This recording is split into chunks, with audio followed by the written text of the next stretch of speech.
Para a gente ficar saudável, o nosso organismo precisa de uma alimentação que equilibre o que se chama de macronutrientes. Um deles é o carboidrato, o pão, o arroz, o macarrão. O outro é a gordura, os óleos, os azeites. E um terceiro, que é o personagem principal deste episódio, é a proteína. Há muitos tipos de proteína e todos eles são fundamentais. As proteínas são moléculas grandes formadas a partir de moléculas menores, os aminoácidos. E essas proteínas têm muitas funções.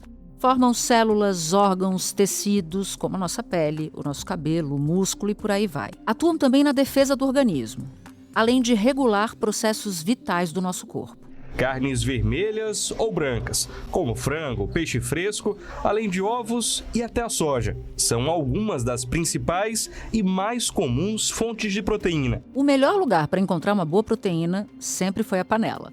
Mas de uns anos para cá, você certamente começou a ver que ela vem sendo vendida mais e mais nas prateleiras dos supermercados. Está em tudo.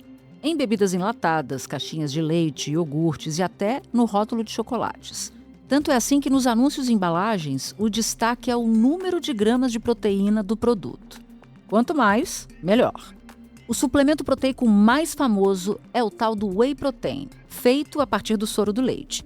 Durante muito tempo, ele ficou restrito à alimentação de atletas. Agora, virou uma febre. Até ingrediente de receitas nas redes sociais. Vou mostrar pra vocês como eu tô amando tomar o meu whey todo dia, tá? Tem comigo que fazer uma gororoba de whey.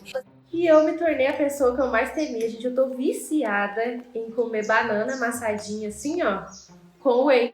A obsessão com a nutrição e com uma suposta alimentação mais saudável mudou até o nosso vocabulário. E não é exagero dizer que mexeu inclusive com o prazer de simplesmente comer. A chefe Rita Lobo nota isso no áudio a seguir. Quando você começa a chamar carne de proteína, a comida perde a identidade e qualquer coisa serve. Tanto faz você estar comendo bife, ovo, arroz com feijão, um iogurte proteico, cheio de adoçante, emulsificante e outros aditivos químicos, ou um whey ultraprocessado. E disso se formou uma indústria bilionária. No Brasil, considerando apenas os produtos que se apresentam como whey protein, o crescimento é de 8% ao ano. Mas o fenômeno é global. O dado é de uma consultoria canadense especializada em alimentação. Apenas em 2024, o segmento de produtos com proteína adicionada movimentou mais de 55 bilhões de dólares. Daqui a 10 anos, a expectativa é de chegar a quase 130 bilhões. Da redação do G1, eu sou Natuzaneri e o assunto hoje é proteína. Estamos comendo demais? Neste episódio, eu converso com a nutricionista Nadine Marques, doutora em saúde pública pela Faculdade de Saúde Pública da USP. Nadine é pesquisadora da Cátedra Josué de Castro de Sistemas Alimentares Saudáveis e Sustentáveis na mesma instituição. Segunda-feira, 9 de fevereiro.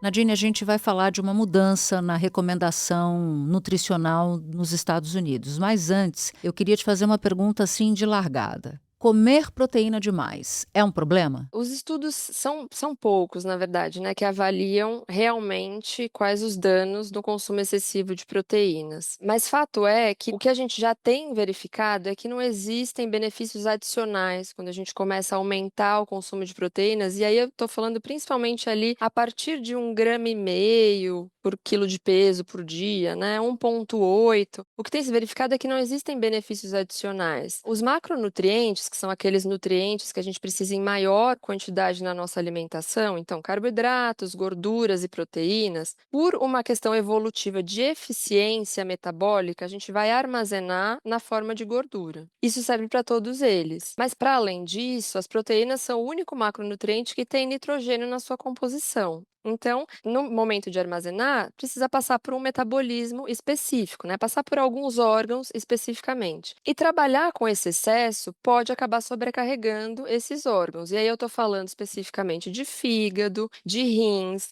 eu estou falando sobre um desbalanço metabólico, por exemplo. Então, isso pode ser perigoso para o equilíbrio cardiovascular, para a saúde cardiovascular, exatamente, para o balanço de cálcio no nosso organismo, porque o organismo é essa grande orquestra orquestra, né, que vai tentando se equilibrar a todo momento, e existe interferência de um nutriente sobre o outro no nosso corpo, de um composto sobre o outro também. Então, o corpo ter que lidar com esse excesso tem consequências. Essas consequências podem resultar em desbalanço de outros nutrientes. O cálcio é um deles. Não é como se quanto mais a gente comer, mais músculo a gente vai produzir. A gente não produz mais se não houver estímulo do exercício físico, por exemplo. Então, não é automático, a gente ingere e estoca na forma de músculo. Se não houver um estímulo muito específico que é feito a partir do exercício e a partir de exercícios de tipos específicos, por duração específica também, ao longo do tempo, então com frequência, com constância, essas proteínas que estão sendo ingeridas na intencionalidade de formar mais massa muscular.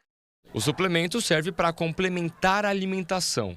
Ele fornece nutrientes como vitaminas, minerais, aminoácidos que podem estar em falta.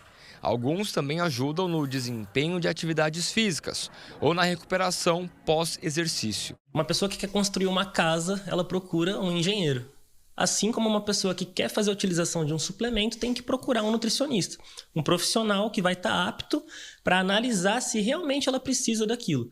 Porque, como o próprio nome diz, suplemento ele vem para suplementar alguma falta. E às vezes essa falta ela não existe. Então, vai acontecer um desbalanço na intencionalidade de equilibrar, de armazenar bem armazenado esse excesso, né, da forma mais eficiente possível, desbalança outros órgãos, e aí esses danos são os que a gente já tem pistas, né, que podem acontecer. Saúde do coração, aumento do peso corporal, porque a gente armazena as proteínas, assim como as gorduras e os carboidratos, em excesso, como forma de gordura, que é a forma mais eficiente que o nosso corpo tem de fazer. Isso eu não sabia, tá? Eu achava que o bifinho que eu comia e somente ele, quando eu me sentia culpada, eu não estava correndo tanto risco assim de ampliar a ingestão de gordura. O que você está dizendo é que a proteína em excesso pode se transformar dentro do meu corpo em gordura.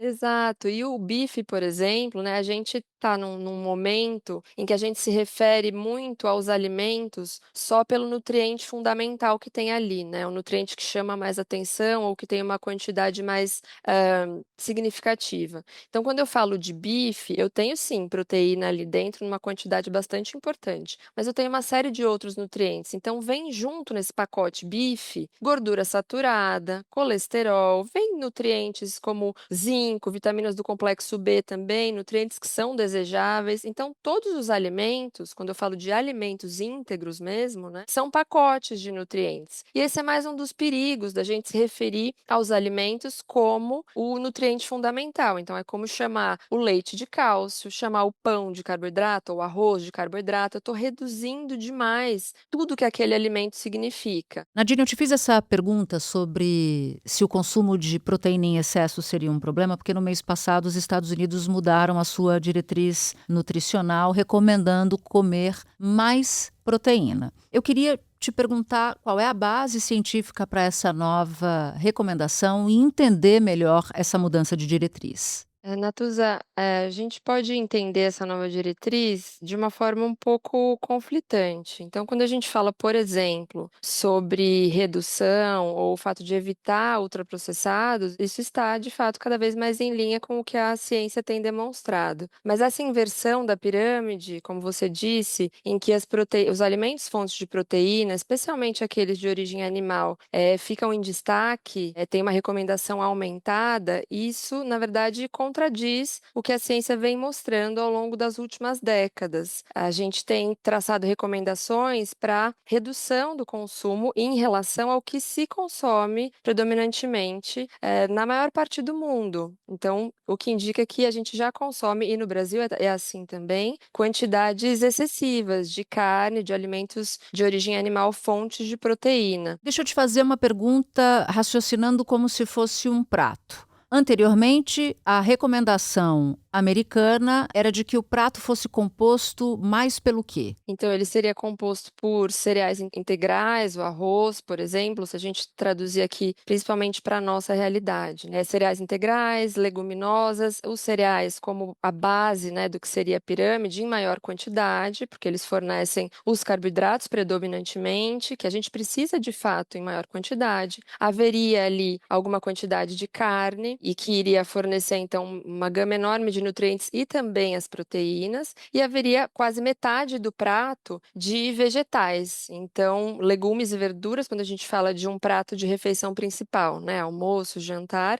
legumes e verduras cruas e cozidas. Então, quantitativamente, a gente estaria falando mais nesse perfil de prato do guia anterior. E aí, com essa nova diretriz, esse prato muda de configuração. E aí ele passa a ser como? Ele passa a ter uma participação maior, né, uma porção maior dessa carne, dessa fonte de proteína de origem animal, que ganhou destaque nessas novas diretrizes, e uma quantidade diminuída em relação ao que era a recomendação anterior, tanto das fontes de carboidratos, que eu dei o exemplo anterior, né, como o arroz integral, por exemplo, quanto também dos vegetais, dos legumes e verduras. Eles passam a apresentar um percentual menor. Se a gente imaginar que o prato é um gráfico de pizza, por exemplo, é como se a fatia tivesse diminuído e a fatia das carnes tivesse aumentado. Bom, isso se insere, imagino eu, num contexto maior em que as proteínas se transformam, né, nesse mundo nutricional numa espécie de heroínas da nutrição. Faz sentido isso?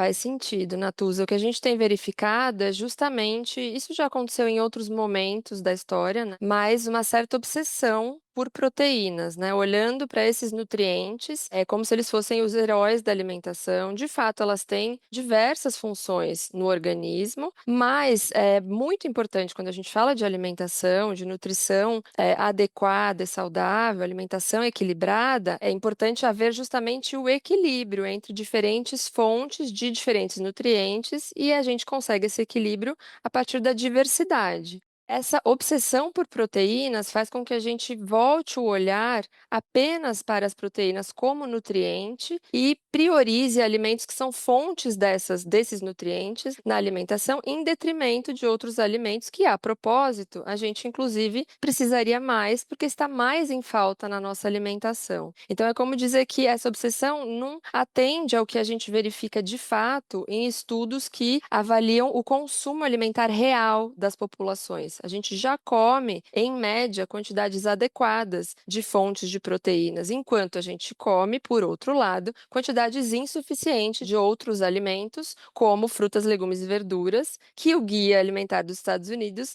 recomendou algum grau de diminuição em relação ao guia anterior. Bom, quando você fala que a gente já consome quantidade suficiente, você está falando, claro, na média, porque a gente fala de uma realidade, né, mundial de extrema e absoluta desigualdade, em que uns comem adequadamente, outros tantos não têm uma nutrição adequada por questões econômicas, financeiras, de renda, não é isso? Sim, com certeza. Existe essa desigualdade que também é muito verificada no padrão alimentar, nos hábitos de consumo alimentar. Uma pesquisa de uma rede de serviços de alimentação aponta que quase 90% dos brasileiros preferem uma alimentação saudável desde que tenha carne. 74% consomem proteína animal e laticínios regularmente, índice acima da média global. Mas especificamente em relação às proteínas e às fontes desse nutriente na nossa alimentação, os dados mais recentes que nós temos, né, da pesquisa de orçamentos familiares, que agora está terminando uma nova fase de coleta e deve ser publicada em breve, mas a mais recente que nós temos é a de 2017 e 2018, dava conta que em todas as faixas de renda nós tínhamos, a população brasileira, um consumo adequado de fontes de proteína e, consequentemente, desse nutriente, com um nível de déficit muito baixo, né, de deficiência desse nutriente da casa de 3% na nossa população, em todos os estratos populacionais. Existe uma importância cultural mesmo, né, dos alimentos fontes de proteína, especificamente das carnes, para a nossa população e para outras populações ao redor do mundo. Isso vai variar bastante entre países do norte global e do sul global, por exemplo, países que enfrentam situações mais graves de fome, desnutrição, de insegurança alimentar, é claro, né? Mas até quando a gente olha para os diferentes estratos de renda da nossa população, e sim, a nossa população enfrenta muita desigualdade, isso é até um dado surpreendente, que a gente tem essa tendência de alcançar as recomendações de proteínas, porque culturalmente são alimentos muito valorizados. Bom, a OMS diz o seguinte, que é a Organização Mundial da Saúde, que é recomendável a ingestão de 0,6 a 0,8 grama de proteína por quilo por dia. Então, por exemplo, se uma pessoa pesa 50 quilos, portanto, de 30 a 40 gramas de proteína e assim por diante. Se a pessoa pesa 100 quilos, deve consumir de 60 a 80 gramas. Essa diretriz americana, essa nova diretriz americana, dobra essa quantidade. O que isso significa para o nosso corpo e para a forma como a gente se alimenta na prática? Consumir mais proteína. Se fosse para seguir a recomendação americana, isso significaria o que para a gente? Para seguir a recomendação americana, a própria população dos Estados Unidos não precisaria mudar muito da alimentação deles, porque eles já consomem também em excesso, assim como nós aqui no Brasil temos já um consumo excessivo. Mas quando é feita essa recomendação de aumento em relação ao que se recomendava antes, gera essa percepção, esse imaginário de que é necessário aumentar ainda mais em relação ao que já se consome. Então, eu estou dizendo aqui sobre um padrão alimentar em que vai haver, por exemplo, leite no café da manhã, queijo e pão. E no almoço vai haver arroz, feijão e alguma carne, um filé de frango, um filé de peixe, alguma coisa assim. Eu já estou alcançando a recomendação apenas com esses alimentos que já estão presentes no nosso padrão alimentar. Mas não é como se a gente precisasse, de fato, incrementar o consumo de proteínas, nem a partir de alimentos, muito menos a partir de suplementos. E se isso vai sendo levado a cabo, outros alimentos que deveriam, de fato, estar recebendo maior atenção, vão ficando cada vez mais para fora desse padrão alimentar, e isso é prejudicial porque outros nutrientes, compostos, e também estou falando de variedade de cores, sabores, texturas na alimentação, vão sendo cada vez mais deixados de lado, o que torna essa alimentação muito baseada em carnes e alimentos de origem animal e muito pouco diversa. É uma alimentação mais monótona e que também, nos tempos atuais, vai contando cada vez mais com suplementos que fornecem também quantidades adicionais de proteínas que, considerando o que a gente já consome em média, não seriam necessárias.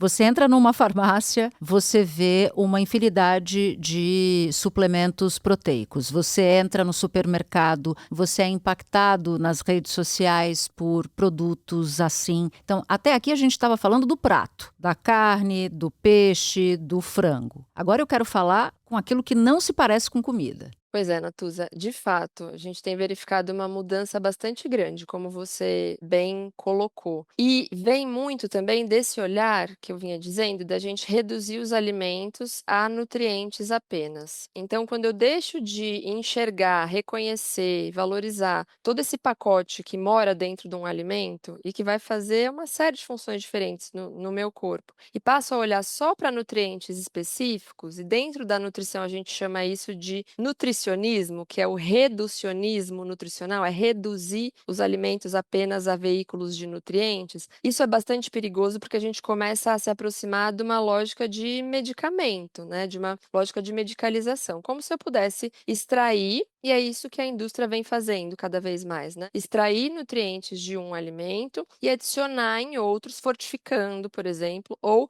extrair e isolar, oferecendo suplementos isolados. Isso se tornou um mercado enorme e milionário que cresce cada vez mais mundo afora. Soma-se a isso essa oferta que está em todos os lugares, numa rede social, em propagandas, quando entra no mercado, quando entra na farmácia, quando a pessoa que se comunica com o público faz essa propaganda, isso vai criando um imaginário de realmente uma necessidade aumentada de proteínas. E também um medo muito grande de que a gente não alcance a quantidade que a gente precisa de proteínas. Fato é que a gente alcança já a partir da alimentação.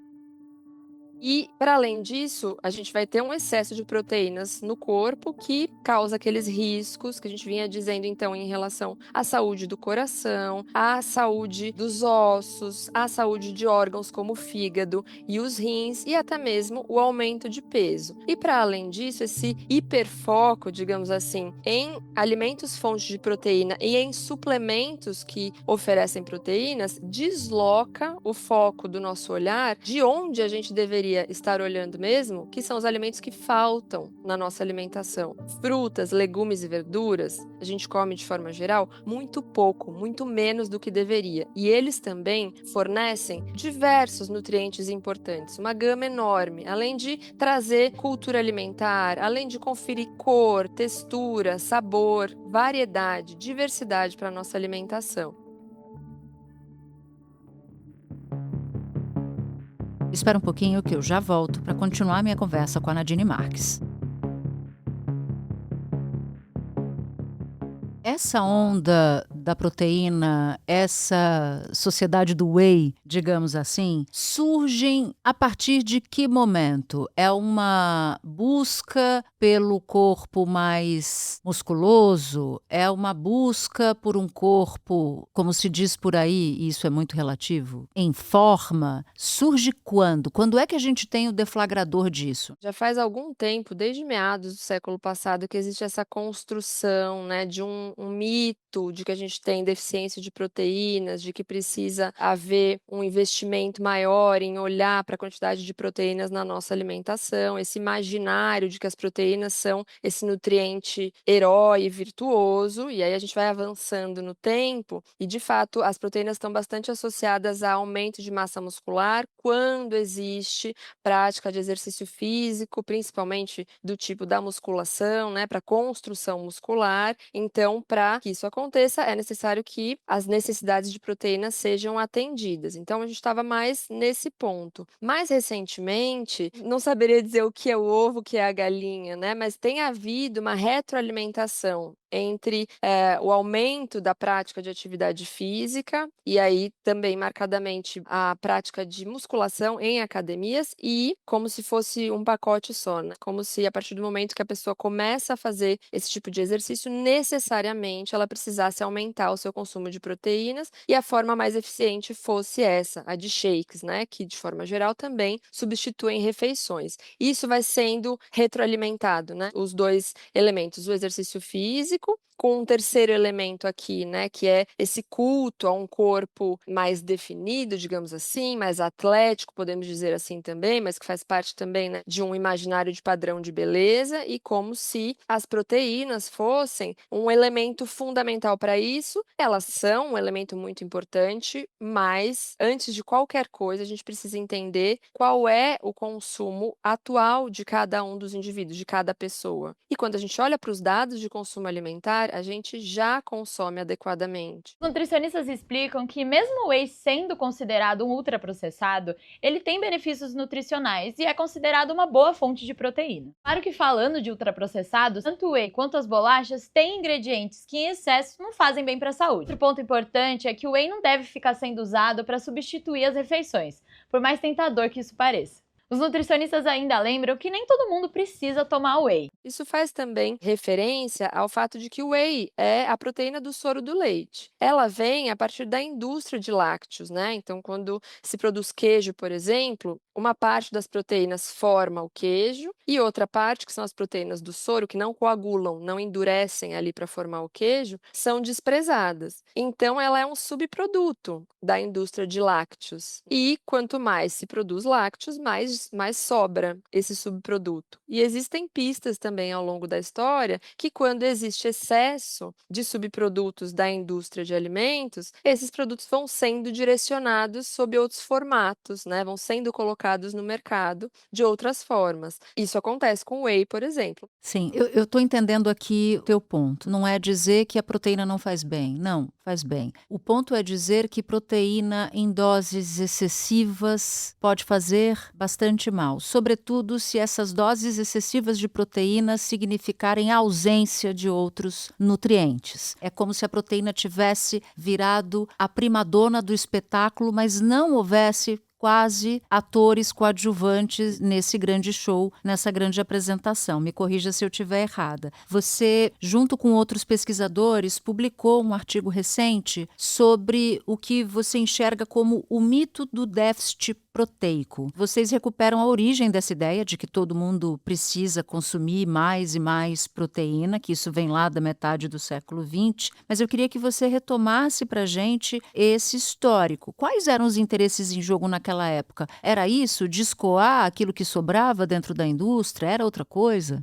Nesse artigo que você citou, que nós nomeamos como o mito do déficit proteico, nós recuperamos um artigo que fez 50 anos no ano passado, em que o autor, que é o Donald McLaren, ele nomeia como o grande fiasco da proteína. E ele conta sobre esse esforço coletivo, né? E isso envolveu agências das Nações Unidas, por exemplo, em fazer recomendações no sentido de aumentar o consumo de proteína, já naquela altura, né? Então, 50 anos atrás. Isso estava muito relacionado, segundo esse autor, que é o que a gente recupera no nosso artigo, a um excesso de produção de leite nos Estados Unidos, que resultou na produção de leite em pó, que tinha uma distribuição, um escoamento muito mais fácil do que o leite in natura, né? Ele é menos perecível, o leite em pó. Então, essa construção de narrativa de um risco aumentado de deficiência de proteínas foi sendo acompanhada por isso. Nos Estados Unidos, o excesso de produção de leite, no Reino Unido também, né, por um excesso de produção pecuária que a gente fala, né, que é de gado bovino. Então, os produtos lácteos que estavam em excesso naquelas populações passaram a ser direcionados para outros países que sim,